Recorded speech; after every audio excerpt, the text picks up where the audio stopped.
नमस्कार, तनुजाच्या रेसिपीमध्ये आपलं सर्वांचं स्वागत. आज आपण बनवणार आहोत रव्याचे कटलेट.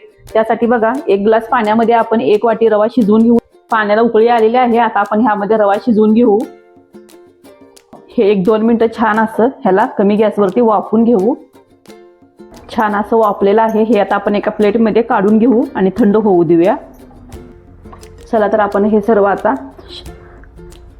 रवा हा थंड झालेला आहे. आता आपण इतर सामग्री घालून घेऊ. ह्यामध्ये काळे तीळ, पांढरे तीळ, काश्मीरी पूड, जिरे, ऑरिगॅनो, थोडंसं चिली फ्लेक्स, कोथिंबिरी, चाट मसाला, थोडासा ओवा, 1-2-3 चीजचे क्यूब आपण किसून घेऊ. ह्यामध्ये चीज किसून घेतलेला आहे.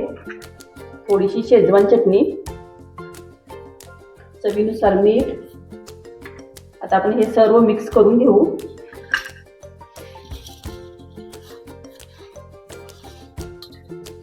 हे छान असं मिक्स झालेलं आहे.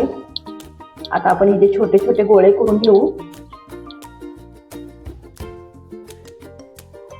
अशा पद्धतीने आपण गोल, पसरट कोणताही आकार देऊ शकतो. ह्याला कॉर्नफ्लॉवर आणि मैदा मिक्स करून घेतलेले आहे.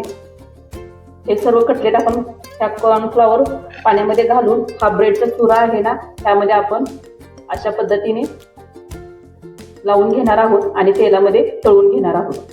तेल गरम झालेलं आहे. आता आपण हे तळून घेऊ. आता हे रव्याचे कटलेट तेलामध्ये तळून घेऊ आपण.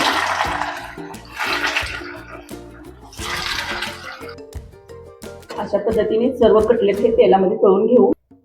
अशा पद्धतीने रव्याचे कटलेट तयार झालेले आहेत. ते तुम्ही टोमॅटो सॉस, मेयोनीज, शेजवान चटणी सोबत खाऊ शकता. बघा, हे किती छान आणि मस्त झालेले आहेत. तुम्हीही बनवा. धन्यवाद.